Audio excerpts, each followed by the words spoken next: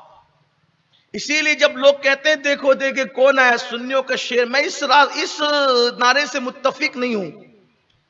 اچھے بھلے آدمی کو درندہ بنا دیتے ہو، نہیں بولنا۔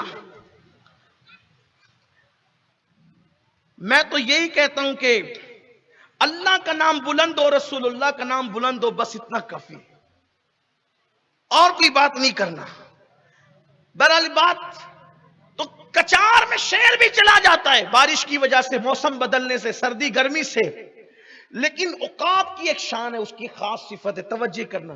وہ انتظار کرتا ہے موسم بدلے گا کب، بجلیاں چمکے گی کب، بادلوں کی گڑگڑاہٹ کب بلند ہوگی، بادل کب دھوم دھام سے برسیں گے تو میں انجوائے کروں گا موسم کے ساتھ، میں کھیلوں گا موسم کے ساتھ۔ اور سب پرندے درندے سب چلے جاتے اپنے اپنے گھروں میں، لیکن بات یہ ہے کہ عقاب کا کوئی گھر ہی نہیں ہوتا۔ عقاب کہتے، اقبال کہتے ہیں پرندوں کی دنیا کا درویش ہوں میں، پرندوں کی دنیا کا درویش ہوں میں، کہ شاہی بناتا نہیں آشیانہ، آشیانہ بنانا وہ اپنی توہین سمجھتا۔ میں حیران ہوں جو پرندوں کی دنیا کا درویش ہو وہ اتنا بے نیاز ہوتا ہے، جو روحانیت کی دنیا کا درویش ہو اس کو کتنا بے نیاز ہونا چاہیے، کتنا بے نیاز ہونا چاہیے۔ تو اس کا کوئی گھر نہیں ہوتا، گھونسلہ نہیں ہوتا، اس کی کوئی کچار نہیں ہوتی، کوئی غار گفا میں وہ نہیں رہتا، وہ چٹانوں پہ رہتا ہے۔ چٹانوں پہ وہ شان سے رہتا ہے. تو جب موسم بدلتے, توجہ کرنا, میں خاص پیغام کی طرف آ کر کے اب بات ختم کر رہا ہوں.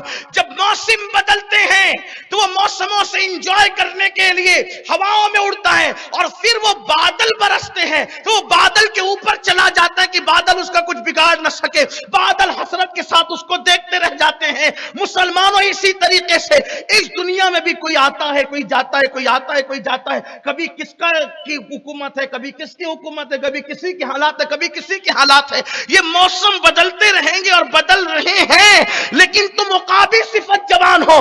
تمہیں موسم سے مایوس نہیں ہونا, تمہیں موسم سے انجوائے کرنا ہے. اس لیے کہ بات یہ ہے کہ یہ تند و مخالف سے گھبرانے کی ضرورت نہیں ہے, یہ تو اونچا اڑانے کے لیے کسی کو چل رہی ہے. اللہ اکبر. تو موسم سے انجوائے کرو. موسم کہتے اس کو ہے جو بدلنے کے لیے آتا ہے. کوئی یہاں مستقل نہیں ہے, ہم سفیر و باغ میں ہیں. کوئی دم کا چہچہا, بلبلیں اڑ جائے گی, سونا چمن رہ جائے گا. اور اللہ اکبر, نام شاہان جہاں مٹ جائیں گے لیکن یہاں, نام شاہان جہاں مٹ جائیں گے لیکن یہاں حشر تک نام و نشان پنجتن رہ جائے گا. یہاں کے موسم سے گھبرانے کی ضرورت نہیں ہے. موسم کہتی ہے بدلنے کے لیے. دنیا کے موسم 4 مہینے میں بدل جاتے ہیں, لوگوں کے موسم 5 سال میں بدل جاتے ہیں. انجوائے کیجئے لوگوں سے, گھبرانے کی بات نہیں ہے. مسلمان تو مایوس کیوں ہے؟ لوگ مایوس کر رہے ہیں تجھے, یہاں ایسا ہو رہا ہے, وہاں ویسا ہو رہا ہے, وہاں ویسا. مایوس کرنے والوں کے ساتھ مت بیٹھو. ہم مایوس مذہب کے ماننے والے نہیں, ہم امیدوں کے مذہب کے ماننے والے. ہم امیدوں کے مذہب کے ماننے والے. دیکھو, تنہا مذہب اسلام ہے کہ جہاں صرف امید امید امید امید ہے. دیکھو, مرنے کے بعد اور جگہ پر اس کا کانسیپٹ نہیں ہے کہ ہم نے جانا کہاں ہے. توجہ کرنا, اس کا تصور نہیں کہ جانا کہاں ہے. ہمارا تصور ہے مرنے کے بعد جانا ہے اللہ کی طرف. جنت اور جہنم ابھی یہ پیچھے رہ گئی. مفتی صاحب, جنت اور جہنم پیچھے رہ گئی. قرآن کہتا ہے جو مسلمان مرے گا, انا للہ و انا الیہ راجعون, ہم اللہ کے مال ہیں اور ہمیں اسی کی طرف لوٹ کر کے جانا ہے. میں آپ سے پوچھتا ہوں, امی کی طرف جانے میں ٹینشن نہیں, ابو کی طرف جانے میں ٹینشن نہیں, بیوی کی طرف جانے میں ٹینشن نہیں, بھائی کی طرف جانے میں ٹینشن نہیں, تو جو ماں سے زیادہ مہربان ہے, باپ سے زیادہ شفقت کرنے والا ہے, اس کی طرف لوٹنے میں ٹینشن کیا ہے؟ ماں کے آنچل میں جاؤں گا تو ماں جو پیار دے گی, اللہ کی طرف جانے سے اس سے زیادہ پیار ملے گا. تو لوگ گھبرا رہے کہ وہاں جا کے ہوگا کیا. میرا مذہب کہہ رہا ہے انا للہ و انا. آج میں کسی اور طرز میں اور رنگ میں بات کروں. کوئی مر رہا ہے, کیا پڑھنا ہے, کیا پڑھنا ہے؟ بولو بھائی, سردی کا اثر آپ پر ہے, مجھ پہ نہیں ہے. اس لیے کہ عقابی روح کچھ رکھتا ہوں نا. موسم کا کوئی اثر ہے مجھ پر, آپ پر بھی نہیں ہونا چاہیے. بولو, مرنے والے پہ کیا پڑھنا ہے؟ مل کے بولو. کوئی مرتا ہے تو مایوسی ہوتی ہے کہ نہیں؟ انا للہ کیوں پڑھایا جا رہا ہے؟ اس کے کئی حکمتیں ہیں, لیکن آج جس رنگ میں بات ہو رہی ہے اس کی حکمت کیا ہے؟ چچا مر گئے, پڑھ انا للہ. دادا مر گئے, پڑھ انا للہ. ابا مر گئے, پڑھ انا للہ. اماں مر گئے, پڑھ انا للہ. یہ انا للہ. اچھا, مدینے میں بھی یہی پڑھا جاتا ہے, مکے میں بھی یہی پڑھا جاتا ہے, مالیگاؤں میں یہی پڑھا جاتا ہے, رسول اللہ کے دور میں بھی یہی پڑھا گیا, صدیق کے دور میں بھی یہی پڑھا گیا, فاروق کے دور میں بھی یہی پڑھا گیا, عثمان غنی, مولا علی کے دور میں امام حسن, امام حسین, غوث پاک, غریب نواز, سب کے دور میں یہی پڑھا گیا. ہمارے دور میں بھی یہی. بدلی نہیں بات. 1450 سال ہو گئے, بدلا نہیں. بہت کچھ بدلا, یہ نہیں بدلا. کیوں؟ انا للہ و انا الیہ راجعون. بچہ مرا, انا للہ. اے بندے, لوگ جا رہے ہیں, مایوس مت ہو. مرنے پر بھی مایوس مت ہو. کوئی مرنا ہے, مایوس نہیں ہونا. بستی کے بستی اڑ رہی, مایوس نہیں ہونا. کیوں؟ یہ سب جانے اللہ کے پاس, تو نے بھی جانا اللہ کے پاس. میں لوگوں سے کہتا ہوں, مدینے جانے پہ جتنی خوشی ہوتی ہے اس سے زیادہ خوشی مرنے پہ ہونا چاہیے, اگر مومن ہو تو. اس پر زبان اللہ نہیں کہو گے, مجھے معلوم ہے, کیونکہ تم مرنا نہیں چاہتے. اتنا جمع کے رکھا ہے نا, اتنا جمع کے رکھا ہے, تو کہو گے فتویٰ استعمال کر لیجئے. تو یہ آپ فتوا کی خبر کر رہے ہو نا، تو ذرا جما کے رکھا ہے. اسی لیے تو کہہ رہے ہیں بیٹے پوتے نواسوں کے لیے پیسے جمع کرنے والوں، اپنی آخرت کے لیے کچھ نیکیوں کا ذخیرہ بھی اکٹھا کر لو. جتنا مدینے جانے پہ خوشی ہوتی ہے، مومن کو جو سچے مومن ہیں ان کو مرنے پہ اس سے زیادہ خوشی ہوتی ہے. کیوں؟ مدینے جاتے ہیں تو گنبد اور جالیاں نظر آتی ہے، اور مر کے قبر میں جاتے ہیں تو گنبد والے کا جلوہ بے حجاب نظر آتا ہے. بھئی گنبد دیکھنے میں اور گنبد والا دیکھنے میں کوئی فرق بھی تو ہے، لیکن کوئی بنے بھی نہ مومن، کوئی بنے بھی مومن جو پوری رات گندے مناظر دیکھ کر اور زنا کے مناظر دیکھ کر، فلم اور سیریل کے مناظر دیکھ کر گزارے، انہوں نے کب مسکرانا ہے؟ اسی لیے تو ہمارے بے شمار اولیاء اللہ کفن میں مسکراتے رہے. اگر میں ان واقعات کو پیش کروں، کفن میں مسکراتے رہے. مہینہ آتا تھا وصال کا، مسکراتے تھے. بلکہ بلال حبشی کبھی نہیں مسکرائے حضور کے وصال کے بعد، انتقال کے دن مسکرا رہے ہیں. بیوی نے کہا روزانہ روتے تھے، آج کیوں مسکرا رہے ہو؟ وہ کہا یار سے ملنے کا وقت قریب آ گیا. یقین دیکھو امیدوں کا مذہب. تو میں بات ختم کرتے کرتے عرض کروں، یہ سلسلہ جاری رہے گا. کل تو انشاءاللہ بات ہوگی، تو یہ سلسلہ جاری رہے گا کہ جو نا امیدوں کی بات کرتے ہیں، یہ وہاں مار رہے ہیں، وہاں مر رہے ہیں، وہاں آگ لگے. اگر انفارمیشن کے لیے کوئی بتا رہا ہے تو سن لو، لیکن اگر مایوس کرنے کے لیے کوئی پریشان نہیں ہونا. وجہ موسم بدلتے رہتے ہیں، موسم تبدیل ہوتے رہتے ہیں، تو آپ کو مایوس ہونے کی کوئی ضرورت نہیں ہے. آپ کو صرف ایک کام کرنا ہے. ابھی دنیا میں ایک بات ہو رہی، تیسری عالمی جنگ چھڑ گئی ہے، تیسری عالمی جنگ چھڑے گی تو یہ ہوگا تو وہ ہوگا. پڑوس ملک والوں کو اس کی زیادہ فکر ہے یہ سب چیزوں کی، کہ وہ چاہتے ہیں کہ سب کچھ آج ہی کر لیں، آج ہی کر، ان کے ہاتھ میں تو وہ سب کر لیں. میں کہتا ہوں اللہ کی بندو ذرا کچھ ہوش سے کام لو، برا نہیں مانے. تیسری عالمی جنگ ہوگی تو ہوگا کیا؟ ہونا کیا؟ دوسری اور پہلی میں کیوں ہو کیا گیا جو آج ہو؟ جس کی موت لکھی تھی جنگ نہیں ہوگی تو بھی وہ مرے گا، اور جس کی نہیں لکھی تھی وہ نہیں مرے گا.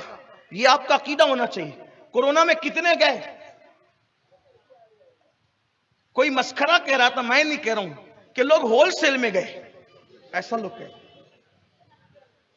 کہ میں ایسی بات نہیں کروں گا، اس لیے کہ علماء میں موجود ہے، ذمہ دار ہے، ایسی بات نہیں کی جا سکتی کہ ٹیلر ہول سیل کی. لیکن اس کی بات کا مطلب میں یہ سمجھا کہ لوگ ہول سیل کا مطلب جو ایک ساتھ ڈھیر سارا وہ لیتے نا مال، تو اتنے گئے. آپ کیوں بچ گئے؟ میں کیوں بچ گیا؟ لوگ کورونا میں مرے، آپ کو نہیں ہوا تھا کورونا؟ کچھ تو ایسے تھے جن کو کورونا ہوا، ان کو خبر ہی نہیں ہوئی کہ ہو گیا، گزر بھی گیا. بیوی بھی پاس رہی، بچے بھی پاس کھیلتے رہے، کچھ نہیں ہوا. موت نہیں لکھی تھی، آپ نہیں گئے. جن کی لکھی تھی، جن کو کورونا نہیں بھی ہوا، وہ چلے گئے. تو تیسری عالمی جنگ ہوگی تو کیا ہوگا؟ کچھ نہیں ہوگا. اگر آپ کی موت نہیں لکھی آپ رہیں گے، آپ کو مصیبت نہیں لکھی آپ رہیں گے. اور ایک بات بتاؤں آخری میں، تیسری نہیں چوتھی پانچویں بھی سب ایک ساتھ ملا کر کے ایک ساتھ مسلط کر دینا لوگ، آپ کو کچھ ہونا نہیں ہے. شرط صرف ایک ہے. وہ کیا شرط ہے وہ بتا کر بات ختم کرتا ہوں. بلکہ صرف جنگ کی بات نہیں، مندی ہو، مصیبت ہو، بلائیں ہو، تکلیفیں ہو، کچھ بھی ہو، آپ کو کچھ ہونا نہیں. کام ایک کرنا آپ کو، اور بہت آسان، سنیوں کے لیے تو کوئی مشکل نہیں. ایک آسان کام کرنا ہے. آپ کو رسول اللہ سے اپنا رشتہ جوڑ کر حضور کے قدموں میں آ جانا ہے.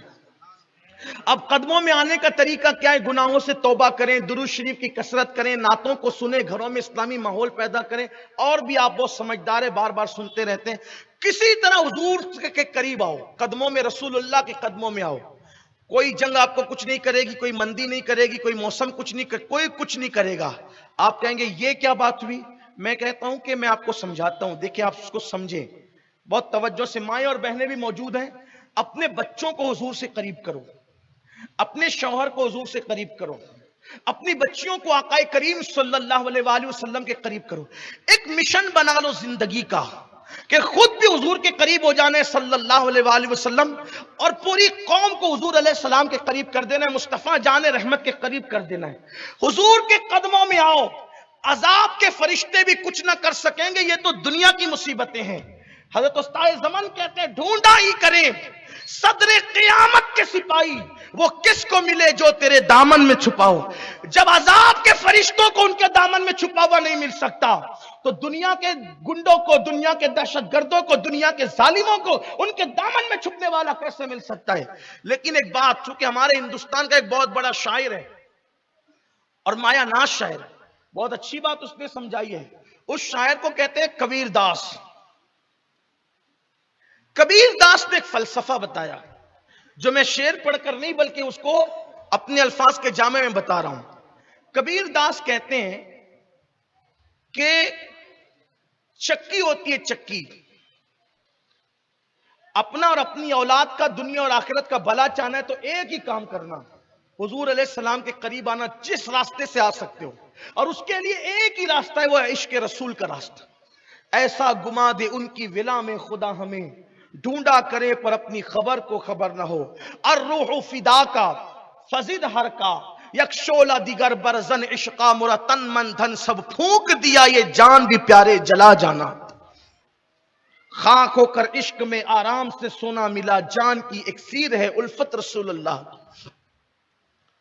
کبیر داس کہتے ہیں چکی ہوتی ہے چکی، چکی کبھی دیکھیے؟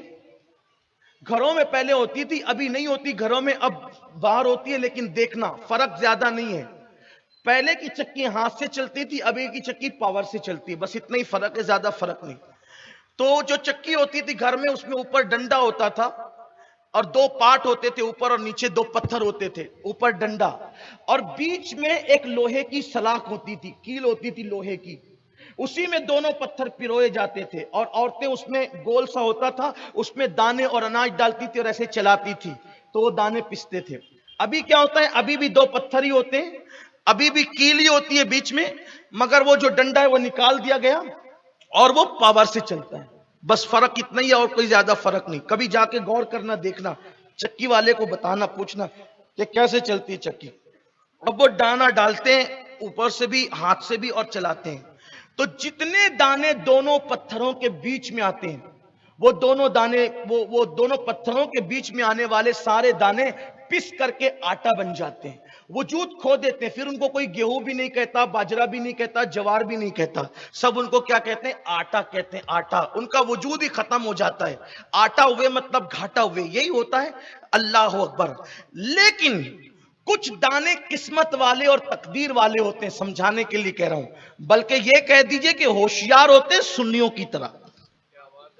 وہ کیا کرتے ہیں کہ جب ان دانوں کو ڈالا جاتا ہے چکی میں تو وہ پتھروں کے نیچے جانے کی بجائے وہ ہو جاتے ہیں کیل کے قریب، وہ ہو جاتے ہیں کیل کے، وہ جو کیل ہے نا مرکز، اس کے قریب ہو جاتے ہیں۔ تو پاور کی چکی چلے یا ہاتھ کی چکی چلے، وہ دانے قریب رہنے والے، کیل کے قریب رہنے والے، وہ پتھروں سے پستے نہیں۔ اب کبیر داس یہ بتانا چاہتے ہیں کہ یہ زمین اور آسمان دونوں یہ چکی کے پتھر ہیں، زمین ایک پتھر اور آسمان دوسرا پتھر، اور یہ انسان، یہ اس کا اناج ہے۔ تو جب اللہ کی یہ چکی چلتی ہے زمین اور آسمان والی، تو کبھی کورونا میں لوگ پستے ہیں، کبھی جنگوں میں لوگ پستے ہیں، کبھی مندی میں لوگ پستے ہیں، کبھی بلاؤں میں لوگ پستے ہیں، مصیبتوں میں۔ لیکن کچھ ہوشیار لوگ ہوتے ہیں جو کیل کے قریب ہوتے ہیں۔ اب یہ کیل کیا ہے یہ کبیر داس نے نہیں بتایا، لیکن آپ مجھ سے سنیں، میں بتا رہا ہوں۔ ہمارے عقیدے میں وہ چکی کا جو کیل ہے وہ صاحب گنبد خضرا مصطفیٰ جان رحمت ہے، وہ مرکز ہے، وہ محور ہے، وہ بنیاد ہے۔ اور یہ جو دنیا کی چکی چل رہی ہے اس میں جو کیل اور مرکز ہے مصطفیٰ جان رحمت ہے۔ تو یہ جو چکی چلتی ہے، جو رسول اللہ کے قریب ہو جاتے ہیں، اللہ ان کو مصیبتوں سے اور بلاؤں سے محفوظ فرما لیتا ہے۔ بس حضور کے قریب آنے کی ضرورت ہے۔ حضور علیہ السلام کے، اب حضور علیہ السلام کے قریب کب آؤ گے؟ جب تک کہ داڑیاں مڈانا نہیں چھوڑو گے، داڑیاں مڈانا نہیں چھوڑو گے، توبہ نہیں کرو گے، اس وقت تک کہ حضور کے قریب نہیں آ سکتے۔ داڑیاں رکھو چہرے پہ، حضور علیہ السلام کی سنتوں کو زندہ کرو، گھر میں فلموں کا ماحول ہوگا، سیریلوں کا ماحول ہوگا، گانوں کا ماحول ہوگا، گھر کی فریج کے اندر شراب رکھا ہوا ہوگا، حضور علیہ السلام کے قریب نہیں آ سکتے۔ اگر حضور علیہ السلام کے قریب آنا ہے، گناہ چھوڑیے، دل کو پاک کیجئے، دیکھنا پھر حضور کے جلوے کیسے نمودار ہوں گے۔ اور آج کی گفتگو کو یاد رکھیں، یہ تو تعارفی گفتگو تھی، انشاءاللہ پھر کل ہم اس کے آگے اسی سے جوڑ کر کے گفتگو کریں گے کہ مسلم جوانوں کی مزید ذمہ داریاں کیا ہے۔ چونکہ 8 دن مسلسل ہم نے صرف آپ کے لیے رکھے ہیں کہ ہم نے کہیں جانا نہیں، صرف اپنی قوم کو بیدار کرنا ہے۔ اگر آپ نے بیدار کر لیا، اپنی قوم کو ہم کر لیے، ایک انقلاب آئے گا انشاءاللہ۔ اور میری نوجوانوں سے گزارش ہے، اپنی روش کو تبدیل کرو، زندگی میں انقلاب پیدا کرو۔ اور خاص طور پر آج کچھ بات یاد رہے نہ رہے، یہ بات ضرور یاد رکھیں کہ آپ کو، ہم سب کو نمازی بننا ہے، مسجدوں کو بھرنا ہے۔ نمازی بنو گے تو خود بخود دین سے قریب ہوتے چلے جاؤ گے، اور اگر آپ سب کرتے رہے لیکن نماز کے پابند نہ ہوئے تو یاد رکھنا بڑی مشکل ہے۔ میرے آقا علیہ الصلوۃ والتسلیم فرماتے ہیں کہ جو نماز کا پابند ہوگا، قیامت کے دن سب سے پہلے نماز کے بارے میں پوچھا جائے گا۔ نماز کا معاملہ پرفیکٹ ہوگا تو وہ چھوٹ جائے گا، اور اگر نماز کے معاملے میں کمی ہوگی تو وہ پکڑا جائے گا۔ اور پھر سارے معاملے کے اندر بھی گزارش ہے کہ نماز کی پابندی بے پناہ ضروری ہے۔ خود نماز پڑھو، بچیوں کو نماز کا پابند بناؤ، اپنی بیوی کو نماز کا پابند بناؤ۔ گھر میں نماز کا ایک ماحول ہونا چاہیے۔ خود جاؤ مسجد تو اپنے بچوں کو ساتھ میں مسجد لے کر کے جاؤ، مسجدوں کو بھر دو، بالخصوص فجر کی نماز میں ہر مسلمان مسجد میں نظر آئے۔ دیکھنا کیسے انقلاب آتا ہے، کیسی تبدیلی آتی ہے۔ اپنے اللہ کی بارگاہ میں سجدہ ریز ہو جاؤ، زندگی میں انقلاب آئے گا، تبدیلی آئے گی۔ میرے پیارے آقا صلی اللہ علیہ وآلہ وسلم کے پیارے دیوانوں، نماز سے وہ قوت ملتی ہے جو کسی طاقتور سے طاقتور غذا سے قوت نہیں ملتی۔ اس لیے نماز کی پابندی از حد ضروری ہے۔ یہاں پر جتنے لوگ آئے ہوئے ہیں، اگر عشاء کی نماز پڑھ کر کے نہیں آئے تھے تو گھر جانے سے کے بعد سب سے پہلا جو کام آپ نے کرنا ہے، یا محفل سے اٹھنے کے بعد جو کام آپ نے سب سے پہلے کرنا ہے، وہ کیا کرنا ہے؟ وہ نماز عشاء ادا کرنا ہے۔ اس لیے کہ آپ سب کرتے رہیں گے، نماز نہیں پڑھیں گے، کبھی کامیاب نہیں ہو سکتے۔ اس لیے کہ کامیابی کا سب سے پہلا زینہ حی علی الصلاح ہے، اور نماز کی طرف آؤ تو ملنا کیا ہے؟ حی علی الفلاح، فلاح تو تمہیں مل ہی جائے گی۔ اللہ ہم سب کو، ہماری نسلوں کو دین کا، شریعت و سنت کا پابند بنائے۔ گفتگو کے درمیان اگر کوئی غلطی ہو تو اللہ معاف فرمائے۔ استغفر اللہ ربی من کل ذنب واتوب الیہ وما علینا الا البلاغ۔ السلام علیکم۔